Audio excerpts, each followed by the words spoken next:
ಮಲ್ಲಿಕಾರ್ಜುನ್ ಮುತ್ಯ ವಿರುದ್ಧ ಪೋಕ್ಸೋ ಪ್ರಕರಣ ದಾಖಲಾಗ್ತಾ ಇದ್ದಂತೆ ಭಕ್ತರ ಆಕ್ರೋಶ.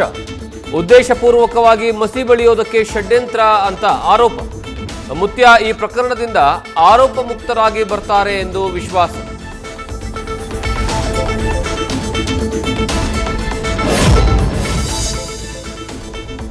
ಫಸ್ಟ್ ಟೈಮ್ ವಿನ್ ಆದವರು ಸಚಿವ ಸ್ಥಾನ ಕೇಳಿದ್ರೆ ತಪ್ಪೇನು?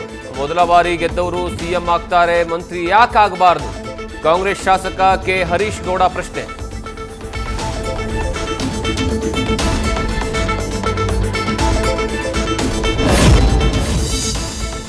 ಬೆಂಗಳೂರಿನಲ್ಲಿ ಕಸದ ಲಾರಿಗೆ ಹಿಂಬದಿಯಿಂದ ಡಿಕ್ಕಿ ಹೊಡೆದ ಆಟೋ. ಆಕ್ಸಿಡೆಂಟ್ ಆಗಿ ನಜ್ಜುಗುಜ್ಜಾದ ಆಟೋದಲ್ಲೇ 20 ನಿಮಿಷ ಕೂತ ಚಾಲಕ. ವಿಚಿತ್ರ ವರ್ತನೆ ಕಂಡು ಪೊಲೀಸರೇ ಕಂಗಾಲು.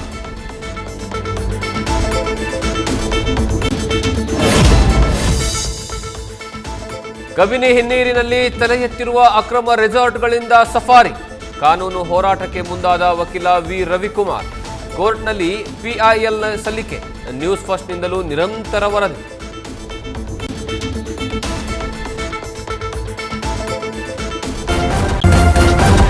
ನ್ಯೂಸ್ ಫಸ್ಟ್ ನಿರ್ಭೀತಿಯಿಂದ ನಿಮ್ಮ ಪರವಾಗಿ.